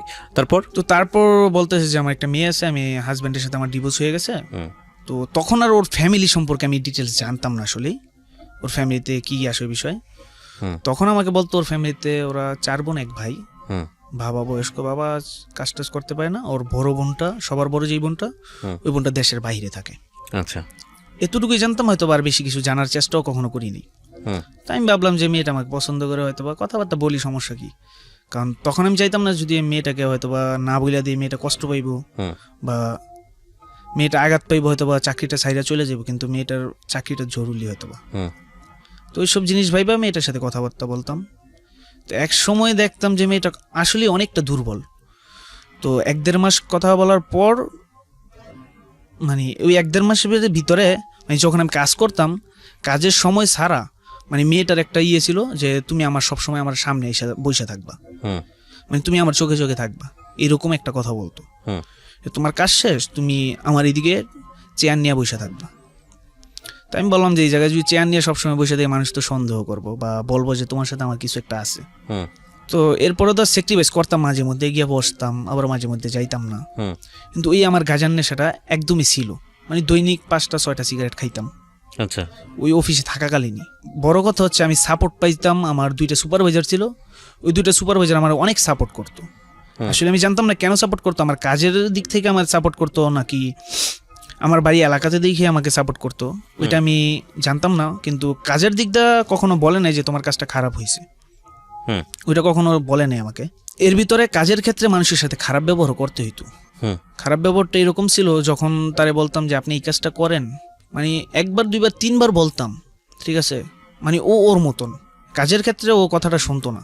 তখন খারাপ ভাষায় যদি একটা কথা বলতাম, তখন কাজও ঠিক মতন করতো, আর ওই আমার নামে যে এডমিনে বিচার দিত যে এই ছেলেটা আমার এই খারাপ কথাটা বলছে। তো এডমিনে যাইলে এডমিনে সাপোর্ট পাইতো না, কারণ আমার সুপারভাইজার যে 2জন, হুম ওই 2জন আমাকে এডমিনে ডাকার আগেই মনে করেন যে ওরা ওই জায়গায় সলভ করে আইসা পড়তো। আচ্ছা। মানে ওদের ইয়েটা ছিল এরকম, মানে ওরা সরাসরি এডমিনে যেয়ে বলতো যে কাজের বিষয়ে আমার লোক যেভাবে কাজ করাইতে পারে, মানে এরকম একটা সাপোর্ট দিত আর কি। হুম। ওদের কাছ থেকে ওই সাপোর্টটা পাইতাম, আর আমাকে এডমিনে ডাকতো না, আর সমস্যা হতো না। তখন ওই সবাইরে বলতো যে কাজের বিষয়ে ওরা যদি কথা বলে আপনার কথা শোনেন না কেন, মানে এইসব বিষয়ে কথাবার্তা বলতো। তো এর ভিতরে সমস্যা সবার সাথে হইতো না, ওই আখি নামের মেয়েটার সাথে সমস্যা হইতো। ওই মেয়েটাকে যেই কাজ দিতাম ওই কাজগুলো ঠিক মতন করতে চাইতো না। তো এক সময় ওই মেয়েটাকে ট্রান্সফার করে দেয় অন্য একটা জায়গাতে। তো ওই রেখার সাথে আমার দৈনিক কথা বলতাম, মানে যত কথা বলতাম ততই দেখতাম যে মেয়েটা আমার প্রতি আসক্ত বেশি হচ্ছে। তো এর ভিতরে নেশা টেশা টুকটাক করতাম, আস্তে আস্তে নেশার পরিমাণটা হয়তো অনেকটাই কমে যাইতেছে।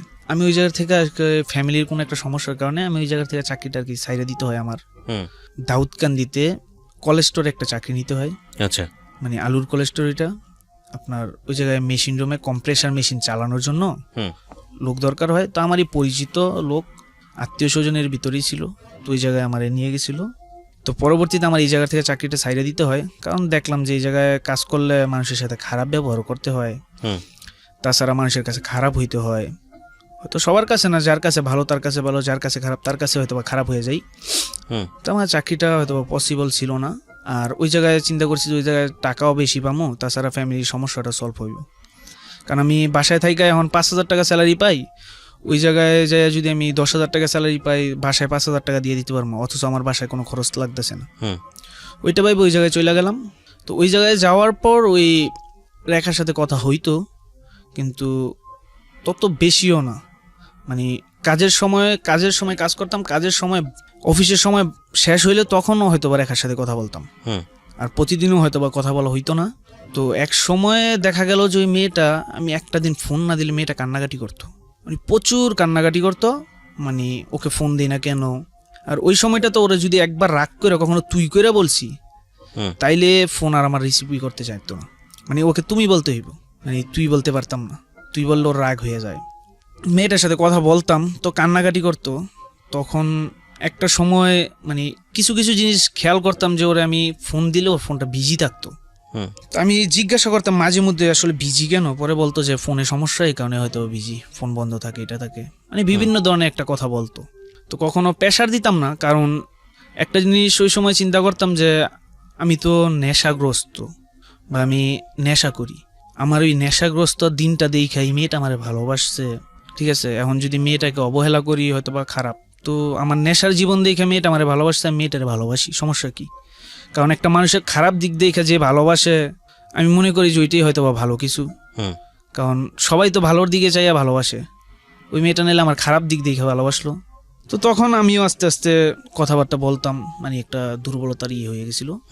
এই জায়গা থেকে যখন চলে গেছিলাম, মেয়েটাও আমার টাকা দিছিল, ঠিক আছে, ওই জায়গায় যাওয়াকালীন আমার টাকা দিছিল, ওই টাকাটা পরবর্তীতে ওটা দিয়ে দিছিলাম, ও নিয়ে গেছিল, কিন্তু এর ভিতরে যত টাকা নিছি ওইগুলো টাকা নেয়ও নেই কখনো। তো ওই জায়গায় থাকাকালীন ও একদিন আমাকে বলতেছে যে তুমি তো এই জায়গায় থাকো, আমি এই জায়গায় আসবো তোমার জায়গাটা দেখতে। ঠিক আছে, আসবা, সমস্যা কি? পর ওরে বললাম যে এইভাবে আসো, আর ওইটা ওর এলাকা ছিল।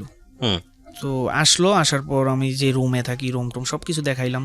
তো রুমটা আসলে ব্যাচেলার থাকলে হয়তো বা অগুছালো অনেক কিছুই থাকে। বলতেছে যে তো তোমার রুমে সবকিছু অগুছালো, জামা কাপড়ও দৌ নাই, তো এগুলো আমি সবকিছু ধুয়ে রেখা যাই। বলতেছি যে না, তোমার দোয়া লাগবো না, আমি এগুলো ধুইমো। তখন পর্যন্ত আপনারা দুজন, আপনি ওকে পছন্দ করেন, এদের তো কিছু বলেন নাই নাকি? না, রেখা আপনাকে পছন্দ করে এটা তো বলে দিয়েছে, ও বলে দিয়েছে, মানে আমার থেকেও, মানে আমি কথাবার্তা বলতাম, হ্যাঁ তুমি যেহেতু আমার পছন্দ করো, আমিও তোমাকে পছন্দ করি, এই টাইপের। হ্যাঁ। তারপর ওই জায়গায় যাওয়ার পর ওই মেয়েটা আমাকে মানে আমার জামা কাপড় সম্পূর্ণ ধুয়ে দিয়ে আসবো, আমি বলতেছি না, তোমার দোয়ার দরকার নাই, আমি এগুলো ধুয়ে নেবো। তো পরে ওই জায়গা থেকে আইসা পড়বো, মানে ঘুরে টুরে ওরা যে সময় নিয়ে আসবো, ওই সময়টাতে ওই ফার্স্ট ওর মেয়েটাকে আমি দেখি, ওই জায়গাতে নিয়ে যায়, ওর মেয়েটাকে আমি দেখতে পাই। আসলে একটা কথায় বলে, মানে গোবরে পদ্ম ফুল নাকি একটা কথা আছে, মানে ওদের ফ্যামিলির তুলনায় ওর মেয়েটা খুব সুন্দর। ওই জায়গায় যাওয়ার পর ওরে আগায় দিয়ে আসবো যখন, তখন ওই মেয়েটা রাস্তার মধ্যে মানে দাঁড়াই গেল, আর ওর যে বাতিজিরে নিয়ে আসছিল, ওই বাতিজির কোলে আর ওর মেয়েটা আর ওর বাতিজিটা একটু আগে চলে গেল, ও দাঁড়াই রইল। আমি বলতেছি তুমি দাঁড়াই রইলা কেন? পরে দাঁড়ায়া মানে কিছু বলতেছে না। তো তখন দেখলাম মেয়েটার মানে হাত পা সম্পূর্ণ কাঁপতেছে, আর ওই মেয়েটার ঠোঁটের মধ্যে মানে নিজের ঠোঁট নিজেই কামড়াইতেছে, আর চোখের পানিগুলা ফালাইয়া দিল। তখন বললাম আসলে কি সমস্যা কি, তুমি চোখের পানি ফালাইলা কেন? পরে কোনো উত্তর দিল না। তারপর ওই জায়গা থেকে মেয়েটারে রিক্সায় তুলে দিলাম, ও বাড়িতে চলে গেল। হুম। তখন ওই দিনকার থেকে আমিও একটা মানে ইয়েতে পড়ে গেলাম, ঠিক আছে মেয়েটা সত্যি তো আমার ভালোবাসে মনে হয়। হুম। তো আমিও একটু দুর্বল হয়ে গেলাম, কথা বলতাম মানে তত বেশি না, হয়তো একটু কম টম বলতাম, মানে সময়ের সাপেক্ষে কথা বলতাম, মানে সময় বুঝে আর কি। একটা জিনিস বুঝতে পারছি যে আপনি মেয়েটাকে ততটা পছন্দ করতেন না যতটা মেয়েটা আপনাকে পছন্দ করতো। ওই সময়টাতে আমি পছন্দ করতাম, কিন্তু ওই সময় আমার মাথায় একটা জিনিস কাজ করতো, ওই মেয়েটা বিবাহিত এক, আর ওর একটা মেয়ে আছে 6 বছরের। হুম। তাছাড়া আমার ফ্যামিলি তো এই জিনিসটা মানবে না। মানবে না। বুঝতে পেরেছি, ঠিক আছে। তারপর তো আরেকটা জিনিস খেয়াল করতাম, মেয়েটা ভালোবাসে, হ্যাঁ আমিও ভালোবাসি, কিন্তু মানবে না। কিন্তু যদি মেয়েটাকে এখন বইলা দেই বা মেয়েটাকে কষ্ট দেই, মেয়েটা হয়তো বা দুঃখ পাইব। তো ওই দিক থেকে আমি মেয়েটাকে সরাসরি বলতে পারতাম না, তো এমনিতে যোগাযোগ রাখতাম। তখন মেয়েটা আমাকে বলা শুরু করলো, আস্তে আস্তে দিন যায়, ওরে আমি ঘুরতে নিয়ে যাই না কেন, বা ওর সাথে আমি ঠিকমতো দেখা করি না কেন, প্রতিদিন ফোন দিই না কেন। তো একদিন রাত্রে ওই আমি ফোন দিলাম, হঠাৎ রাত্রে ফোন দেওয়ার পর দেখলাম যে প্রায় আধা ঘন্টার মতো কারোর সাথে হয়তো বা কথা বলতেছে, বিজি ছিল ফোন। বিজি। তো আধা ঘন্টা পর 9:30 থেকে ফোন দিছি, 10টা পর্যন্ত বিজি। 10টার পর আবার ফোন দিলাম, পরে ফোনটা রিসিভ করলো। রিসিভ করার পর আমি বলতেছি, কার সাথে কথা বলছো? কারোর সাথে কথা বলি নাই তো। মিথ্যা কথা বলো কেন, তোমার ফোন বিজি। ঠিক ওই দিন থেকে ওই মেয়েটার মানে ফোন রেকর্ড করা শুরু করলাম। সন্দেহ হলো আর কি। ওই দিনকার ওই যে কথাগুলো বলছি, ওই দিন থেকে মানে অনেক কিছু রেকর্ড করা শুরু করছি মেয়েটার। এটা কি মানে আপনি না না, সন্দেহ বলতে পারেন। ইন্টেনশনালি করেছেন নাকি এমনিতেই রেকর্ড করেছেন? আমি রেকর্ড করছি এ কারণে, আমার আবার অনেক আগের থেকে একটা জিনিস ধারণা হইতো, মানে মেয়েদের বিশ্বাস করতে পারতাম না। ইন্টেনশনালি করেছেন, হ্যাঁ ঠিক আছে। তারপর রেকর্ড করা শুরু করলেন, তারপর কি হলো? আমি বিশ্বাস করতে পারতাম না এই কারণেই, কারণ ওই যে একটা মেয়েকে ফার্স্ট টাইম পছন্দ করছিলাম, মেয়েটা আমারে ভালোবাসে না, অথচ 2টা ছেলের সাথে সম্পর্ক করছে একই জায়গার ভিতরে, নিশ্চয়ই খারাপ কোনো চাহিদা ছিল। তো আর এই মেয়েটাকে বিশ্বাস করতাম, অবিশ্বাসও করতাম না, কিন্তু ওই দিনকেই কেন যেন মনে হয়েছে আমার রেকর্ড করাটা প্রয়োজন। তো ওই রেকর্ডটা করলাম। ও আমার ফোন দিছে, মানে ওর সাথে কথা বলছি। তো এতক্ষণ কথা বলা লাগে, খারাপ লোক ফোন দিছে, তো আধা ঘন্টা তো কথা বলা লাগে না, হয়তো 2-3 মিনিট। আমি তারপর জিজ্ঞাসা করলাম আসলে কে লোকটা। ওর পরিচয় দেয় নয়, আমার সব কিছু জানে। সব কিছু জানে বলতে আমি কোন জায়গায় চাকরি করি, এটা সেটা। তো পরে বলতেছে, আমি বলতেছি যে আচ্ছা নাম্বারটা দাও। বলতেছে আমি তো নাম্বার দিতে পারবো না। কীভাবে দেবো? কেন নাম্বার দিতে পারবো না কেন? আমার নাম্বার যে SMS করো, আমি SMS করতে পারি না। তো তখনও জানতাম না যে মেয়েটা আসলে অশিক্ষিত আর কি। ওকে। দিতে পারলো না। তো বলতেছে যে আমি কালকে সকালবেলা, আমার বান্ধবী আছে, ওর যে বান্ধবীটা ওইটা আমার গ্রামেরই। তো বলতেছে যে ওই কল্পনার কাছে বলবো, মানে কল্পনার ফোন দিমো, তারপর তোমার নাম্বারটা দিয়ে দেবো না। আচ্ছা ঠিক আছে। তো পরবর্তীতে ওই নাম্বারটা দেয় নাই মেয়েটা, আর আমিও চাইনি। তো এরপর অনেকদিন আমি ফোন দিই না, রাগ কইরা। মানে দেখলাম যে ওই মানে আমার সাথে মিথ্যা কথা বলতেছে কেন। তো পরে একদিন ফোন দিছি রাত্রের বেলা ফোন দিয়ে কথা বলার পরে বলতেছি, হয়তো 2-4-5 মিনিট কথা বলছিলাম। বলার পরে বলতেছি যে আমার ফোনে টাকা নেই, আমি ফোন দিতে পারবো না, তুই আমারে ফোন দিস। তো এই কথাটা বলার কারণে ওই মেয়েটা আমাকে আর পরের দিন ফোন দেয় নাই। তারপর ওই ফোন দেওয়ার পর বলতেছে যে মানে প্রচণ্ড কান্নাকাটি, মানে বুঝাইতে পারবো না, অনেক কান্নাকাটি শুরু করছে যে আমার ভালো লাগতেছে না। কেন ভালো লাগতেছে না, কি সমস্যা? তো পরে বলতেছে যে তুমি না আসবা বলছিলে, তুমি আসবা না? আমি আসবো, আমি তো এই জায়গায় চাকরি করতেছি, আবার ওই জায়গায় যাবো। আসলে দেখি আসবো, হয়তো বা এই বছরটা শেষ করে আসি, কারণ যে জায়গায় চাকরি করি ওই জায়গায় একটা বছর আছে, 1 বছরের জন্য মালামাল সব কলেজ স্টোরের ভিতরে রাখে, 1 বছর শেষ হইলে হয়তো বা আমিও চলে আসতে পারবো। তারপর ওই মেয়েটা ওই জায়গায় থাকাকালীন, তো আমি এক সময় ওই মেয়েটার জন্য আইসা পড়লাম ওই জায়গার থেকে, মানে আবার বাড়িতে এসে পড়ছি, এই জায়গায় চাকরি করবো। তো এই গত 18 সালের ডিসেম্বর মাসে আমি চলে আসছি। ওই মেয়েটার আমি ডিসেম্বর মাসের 3 তারিখে বাসায় এসে পড়ছি, মেয়েটা ডিসেম্বর মাসের 25 তারিখে চলে গেছে এই জায়গা থেকে ফ্যামিলিগত কোনো কারণে। তারপর আপনার মেয়েটা এই জায়গা থেকে চলে যায়, ও মেয়েটা দুবাই চলে গেছে ফ্যামিলিগত সমস্যার কারণে। ওকে। আর এর ভিতরে ওর বড় বোনটা বাড়িতে এসে পড়ছিল। ওই যে একদিন বললাম যে কান্নাকাটি করছে, ওই কান্নাকাটির মধ্যে কিছু জিনিস আমি পাইছি, মানে ওর ফ্যামিলিটা আসলে টাকা সমস্যাটা ছিল। তো ওই দিন কান্নাকাটি করে বলছিল, মানে একটা কথা বলছিল যে বড় আপুরে ফোন দিয়ে, বড় আপু ফোনটা ধরে না। তো আমি বললাম যে আমার কাছে নাম্বারটা দাও। কয় না, নাম্বারটা দিলে হয়তো খারাপ কিছু মনে করবে, নাম্বারটা দিব না। তো ফোনটা ধরে না, হ্যাঁ টাকা দিতে পারলেই ভালো, টাকা না দিতে পারলেই হয়তো খারাপ, এরকম কিছু একটা বলছে মেয়েটা। তারপর মেয়েটা দুবাই চলে গেল। তো আর ওই দিন আমার সাথে যোগাযোগ হয় নাই, তবে যাওয়ার আগে আপনার জানুয়ারির 5 তারিখে মেয়েটা আমাকে একদিন ফোন দিয়েছে, ফোন দিয়ে বলতেছে আমি ঢাকা চলে আসছি, পার্লারে কাজ করব। এই কথাটা বলার পরও, ওই দিনকার কথা বলার পর আর কথা হয় নাই, মেয়েটার ফোন অফ, সব কিছুই অফ। তারপর মেয়েটার সাথে আর আমার যোগাযোগ হইলো না। হঠাৎ 3.5 মাস পর মেয়েটা আমার সাথে যোগাযোগ করলো। হুম। এর ভিতরে আরেকটা মেয়ের সাথে সম্পর্ক হয়েছিল, ওইটা সম্পর্ক না, জাস্ট একটু মজা ছিল, ফান ছিল আর কি। হুম। তো ওই মেয়েটা আমারে ফোন দিল এই দুবাই থেকে। হুম। দুবাই থেকে ফোন দেওয়ার পর আমারে বলতেছে যে তুমি কেমন আছো। তো আমি তখন জিজ্ঞাসা করতাম আসলে তুমি কোথায় আছো। তখন আমার কাছে অনেক কিছু লুকাইতো, যে আমি ঢাকাতে আছি, হুম। আমি ইন্ডিয়াতে ছিলাম 1 মাস, ইন্ডিয়াতে পার্লারে কাজ শিখছি। এই রেখা। হ্যাঁ। হুম। তো এই কথাগুলো বলছে, মিথ্যে কথা বলছে আর কি। তো আমিও ভাবছি যে হয়তো বা ঢাকাতেই আছে। তো পরবর্তীতে 1 সপ্তাহের মতন কথা বলার পর এই জুন মাসের 1 তারিখে ও আমারে ইমুতে ব্লক মেরে দিল। আর ওই সময় ইমুতেই কথা হয়েছিল। হুম। 1 থেকে 7 তারিখ পর্যন্ত ইমুতে ব্লক মেরে তো দিছিল। সমস্যা কোথায়? মানে ওকে তো আপনি সে অর্থে তেমন চাইতেনও না, ও ব্লক মারলে কি আর না না না, মারলে? তখন এক সময় তো আমি ফিল করে ফেলাইছি। ও, তখন আপনি কি ওর প্রেমে পড়ে গিয়েছেন বা ওকে কিন্তু ওই চাচ্ছেন? 4 মাসের মধ্যে যখন যোগাযোগ হয় নাই, তখন আর ওইটা ছিল না। তখন আমি একটা জিনিস ভাবতাম, হুম। যদি মেয়েটা আমাকে ভালোবাসে আর আমার ভালোবাসাটা যদি সত্যি হয়, হুম। তো মেয়েটা আবার আমার কাছে ফিরে আসবো, এরকম একটা কিছু ভাবছিলাম। হুম। হুম। তো হঠাৎ মেয়েটা আবার আমাকে ফোন দিল। তো 1 তারিখ থেকে 7 তারিখ পর্যন্ত আর কি আমার সাথে যোগাযোগ হয় নাই। ওই 7 তারিখ ও দুবাই থেকে চলে আসছে একবারে। হুম। তো ওই দুবাই থাকাকালীন আমার কিছু কথা বলতো, আমার জন্য হাত কাইটা ফেলাইতো, মানে এরকম কিছু পিক পাঠাইতো আর কি। হুম। তো আমি জানতাম না দুবাই ছিল, পরবর্তীতে জানতে পারছি আর কি। তো পরে মেয়েটা আপনার বাংলাদেশ আসলো 7 তারিখে, শুক্রবার দিন। হুম। 8 তারিখে আমার ফোন দিল। হুম। তাই আমি ভাবছি যে 1 সপ্তাহ কথা বলছে, আর মনে হয় বলবো না, এই কারণে কথা 1 সপ্তাহ বলে নেই। পরে 8 তারিখে আবার ফোন দেওয়ার পর আমি ডিটেলস জানতে চাইলাম, আসলে কি সমস্যা ছিল তোমার, তুমি ফোনে এরকম করছো কেন। পরে আমার কাছে অনেক কিছু লুকাইতো। তো আমি তখন সন্দেহ করা শুরু করলাম মেয়েটাকে, আসলে ও কি আমার সাথে সম্পর্ক করতেছে না আমার সাথে ফান করতেছে, হুম। ওইটা জানার জন্য সন্দেহ করতাম। তো এর ভিতরে চাইতাম যে ওর ইমো আইডিটা মানে আমি আমার ফোনে আনার জন্য। হুম। তো আনতে পারি নাই। তো একদিন আর কি এই জুন মাসের 20 তারিখে ওর সাথে কথা হইলো। বিকালবেলা একদিন ফোন দিছি, ফোন দেওয়ার পর বলতেছে যে তুমি আমাকে ঘুরতে নিয়ে যাইবা, আমি তোমার সাথে ঘুরতে যাব। তা ঠিক আছে, ঘুরতে নিয়ে যাবো, সমস্যা নাই। তো 21 তারিখে যখন ঘুরতে নিয়ে গেছি, ওই দিনই ওর কাছ থেকে আমি ওর ফোন থেকে ওর ভেরিফিকেশন, ইমো আইডির ভেরিফিকেশন কোডটা, নাম্বারটা নিয়ে নিছি আর কি। হুম। আর ইমো আইডিটা আমার আইডিতে অ্যাড করছি। হুম।